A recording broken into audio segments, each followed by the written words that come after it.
Your relationship with your dad seems to have been a very difficult one, made worse because he drank so much. Not all the time, but... Well, just to put it in context, I mean, it didn't feel... you know, this is the 70s and 80s, and, you know, he's a working-class bloke in Lincolnshire, and I don't think he was doing anything out of the ordinary, but I suppose these days, yes, you'd say it was some sort of functioning dependency that he had. You know, I can't remember a day when he didn't have a drink. He would have noticed.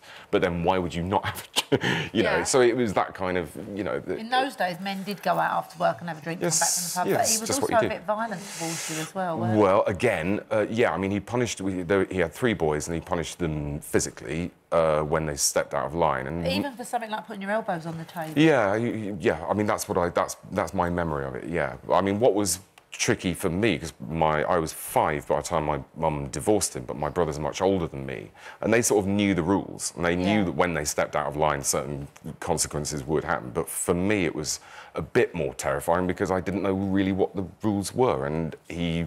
You know, he was of that generation of parents who didn't necessarily think it was important to tell the child why they were being punished. Yeah. So it just felt to that. That was like my own childhood. When I read it, I just thought that was my dad. We had a rule for everything. Yeah. We had the no elbows on the table, yeah. no speaking, but never explained why. Yeah, absolutely bizarre. Differently with your own children now. I mean, you sit there and go, well, I know that didn't work, because it didn't work with me. Yeah, and the same with my brothers as well. That cycle has been broken completely. I mean, Dad, his own father, was also disciplinarian, to put it nicely. And whereas me and Mark and Andrew, I don't think any of us have ever dreamt of laying a finger on our own children. So that's over. But I mean, you know, they say that, you know, when you become a parent yourself, you forgive your own parents. But actually, sometimes the comparison is it makes me feel further away from him, really, than closer.